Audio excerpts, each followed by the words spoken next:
Ano gusto mo pagtanda? Pagpapasahan ka ng mga anak mo dahil wala kang savings o pag-aagawan ka nila dahil hindi ka magiging financial burden sa sarili nilang pamilya?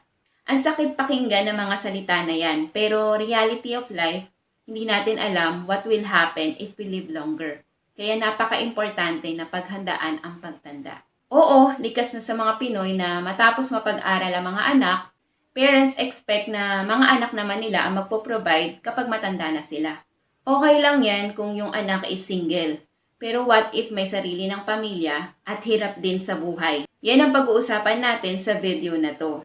Panoorin mo hanggang dulo, i-share ko sa iyo ang 3-step guide para mapaghandaan ang pagtanda.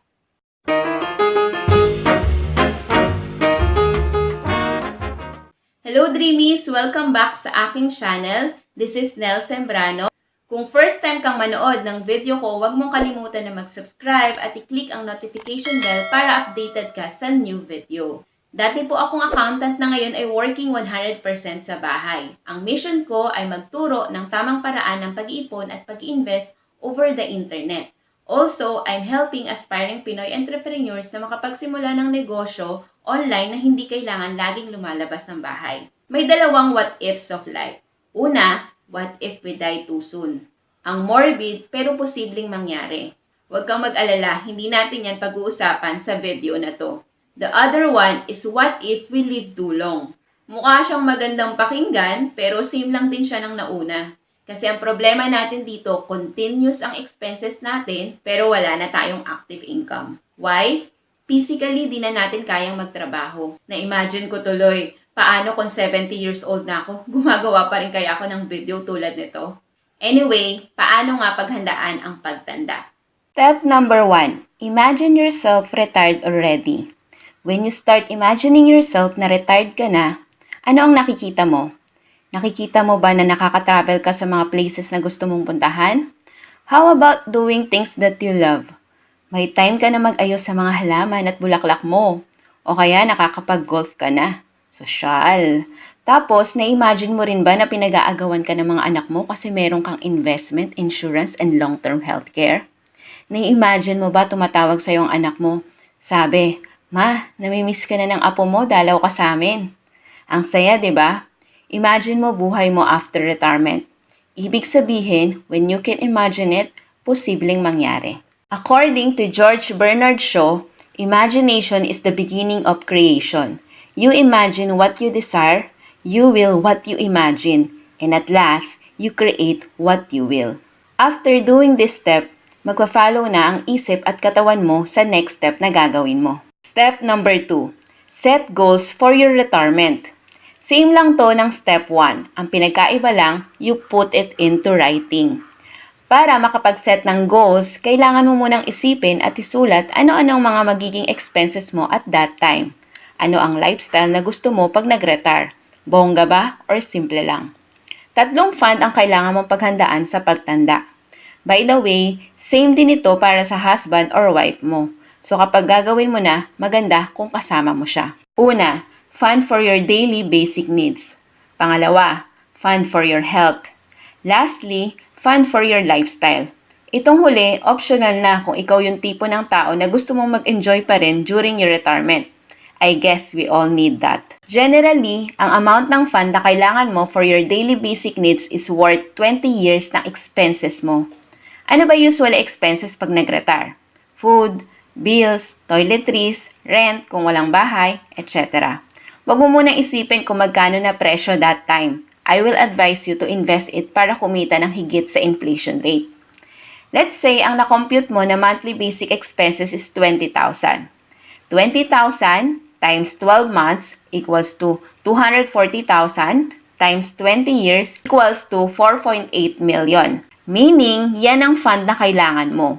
Straight computation lang tayo para di komplikado. Anyway, you can contact me paano ka pwede magkaroon ng detailed financial check-up. Kung meron kang 30 years to invest for your retirement, using financial calculator at 12% interest rate, you need to invest almost 1,400 pesos per month. Pwede mo tong i-invest sa mutual fund. Again, contact mo ako below kung paano ka pwede magkaroon ng detailed financial check-up. Bulk na expenses mo pagtanda, mapupunta sa health. Dito sa Pilipinas, isa sa natitake for granted is saving for long-term healthcare. Maraming nababankrupt dahil sa sakit. Nabebenta lahat ng properties dahil di nakapag-prepare for long-term healthcare. May dalawang klase ng healthcare, short-term healthcare at long-term healthcare. Yung meron ka ngayon na benefit mo sa company is short-term healthcare. Yung company mo ang nagbabayad para sa short-term healthcare mo, kaya di mo masyadong napapansin. Once na nag-retire ka, di mo naman mabibitbit ang short-term healthcare mo, saka may limit age lang ang short-term healthcare which is 60 years old. Pag 60 ka na, di ka na eligible for short-term healthcare.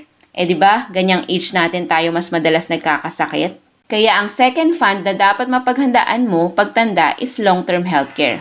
Usually, di lang naman ang expenses kapag na-hospital o medicine. Kasama na din yung ibabayad mo sa taong mag-aalaga sa inyo dahil hindi nyo na kaya maglinis, magluto, o maligo mag-isa. Again, di natin pwedeng iasa sa mga anak ang mga ito since meron din silang mga anak at asawa na inaalagaan. Swerte ko nang nalaman ko ang idea ng long-term healthcare nang 27 years old pa lang ako. Kaya isa ito sa nauna ko nang natapos pag-ipunan. Natapos ko na ring hulugan para sa father ko kaya di na ako masyadong nag-aalala para sa future. Kung gusto mong malaman ang concept ng long-term healthcare, meron akong separate explanation about this. Ilalagay ko ang link sa description box para mapanood mo. Third fund for lifestyle. Ikaw nang bahala magkano iset mo na fund. Ang importante lang dito ay ang amount, how long you're going to invest for it, tapos gamitin mo financial calculator para makompute how much money per month kailangan mong invest at average 12% interest rate. Kung di mo alam paano gamitin financial calculator, next time pag-usapan natin yan. Step 3. Start educating yourself about money.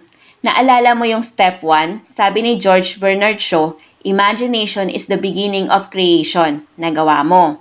Imagine what you desire. You will what you imagine. Maniwala ka na magagawa mo. And at last, you create what you will. Ito ang step 3. You need to take action. Marami nagkakamali ng desisyon sa pera. Hindi dahil may mga manloloko, kundi may nagpapaloko. Paano maiwasan ang maloko? Educate yourself and be your own financial educator.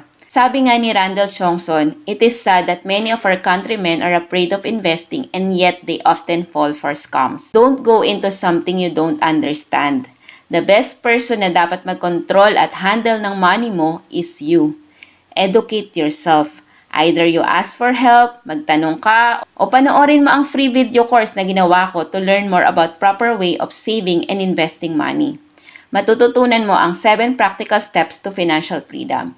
Pwede mo itong ma-access ng libre. Ang gawin mo lang, i-click ang link na nasa description box. Kung sa tingin mo madami kang natutunan sa video na to, huwag mong kalimutan na i-like and i-share itong video na to sa mga kaibigan mo at sa mga family members mo. Please, huwag mong kalimutan din na mag-subscribe para mas marami tayong maturuan na kapwa natin Pinoy na mapaghandaan ang pagtanda. At mag-comment below dahil pipili ako ng best comment na bibigyan ko ng special gift sa mga susunod na videos. Always remember to learn new things every day, do what you love, and enjoy life. See you again in my next video. Thank you for watching. Tandaan mo yung sinabi ko sa last video na magbibigay ako ng special gift sa best comment na makikita ko sa video na yon. And ngayon, meron akong nakita na comment na sa tingin ko, deserve niya itong gift na to. Ang pangalan niya is si RJ. So, ito, meron akong kodigo dito sa laptop. So, ang sabi niya dito is, nabago buhay ko dahil sa mga advice mo. Wala na akong mga utang, tapos marami na akong ipon. God bless po, ma'am. So, si RJ Benbing. Ayan. So, congratulations, RJ. Yan. So, yung gift mo, ilalagay ko yung link sa baba. I-click mo yon and I'm sure marami kang matututunan dyan sa gift na ibibigay ko sa'yo.